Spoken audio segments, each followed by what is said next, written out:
আধুনিক প্রযুক্তির সহায়তা এবং নিরলস তদন্তের ফলে পশ্চিম থানার পুলিশ চুরি যাওয়া দুটি যানবাহন উদ্ধার করে প্রকৃত মালিকের হাতে ফিরিয়ে দিল। সোমবার আদালতের নির্দেশে উদয়পুরের শিক্ষক সুমন দেবনাথ এবং যুবক প্রশান্ত দেবনাথের হাতে যথাক্রমে মোটরসাইকেল ও ইলেকট্রিক টমটম আনুষ্ঠানিকভাবেই তুলে দেন থানার ওসি রানা চ্যাটার্জি। কিছুদিন আগে উদয়পুরের শিক্ষক সুমন দেবনাথের মোটরসাইকেল লেক চৌমোহনী এলাকা থেকে চুরি হয়ে যায়। একইভাবে প্রশান্ত দেবনাথের একটি ইলেকট্রিক টমটম অজ্ঞাত চোরের কবলে পড়ে পশ্চিম থানার পুলিশ বিশেষ তদন্ত শুরু করে এবং চোর সহ দুটি যানবাহন উদ্ধার করতে সক্ষম হয়। আদালতের নির্দেশে অবশেষে আজ দুই মালিকের হাতে তাদের প্রিয় যানবাহন ফিরিয়ে দেওয়া হয়। ওসি রানা চ্যাটার্জি বলেন, চুরি বেড়েছে ঠিকই, তবে আধুনিক প্রযুক্তি ও পুলিশের সক্রিয় ভূমিকার মাধ্যমে আমরা সমস্যা সমাধানের সচেষ্ট। আদালতের নির্দেশ মেনেই মালিকদের হাতে চুরি যাওয়া যান ফেরত দেওয়া হয়েছে। সুমন দেবনাথ উনি একজন শিক্ষক, ওনার বাইকটি চুরি হয়েছিল আমরা লেক চৌমোহনী থেকে।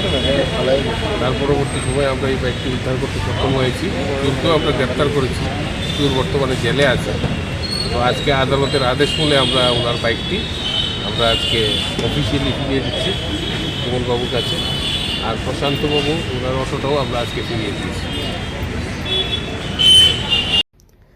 বুদ্ধিজীবী মহলের মতে নেশা যোগান মেটাতে অধিকাংশ চুরির ঘটনাটি ঘটে। খাবারের অভাব নয়, বরং মাদকের প্রতি আসক্তি চুরির মূল কারণ। শারদীয় পুজোর আগে প্রায় প্রতি বছর চুরির উপদ্রব হঠাৎ বেড়ে যায়। চুরি প্রতিরোধ এখন পুলিশের কাছে এক বড় চ্যালেঞ্জ। বিশেষত উৎসবের মৌসুমে পুলিশের সক্রিয় ভূমিকা অপরাধ দমনে গুরুত্বপূর্ণ ভূমিকা রাখতে পারে বলে মনে করছেন সমাজের বিশিষ্টরা। চুরির সংখ্যা যেমন বাড়ছে, তেমনি আধুনিক প্রযুক্তি ব্যবহার করে অপরাধ দমনে সচেষ্ট হয়েছে রাজ্যের পুলিশ প্রশাসন। পশ্চিম থানার পুলিশের এই উদ্যোগ সমাজে এক ইতিবাচক বার্তা বহন করেছে যে অপরাধী যতই চতুর হোক, আইন ও ন্যায় বিচারের হাত থেকে কেউ রক্ষা পায় না। ব্যুরো রিপোর্ট, ঋদ্ধি নেটওয়ার্ক।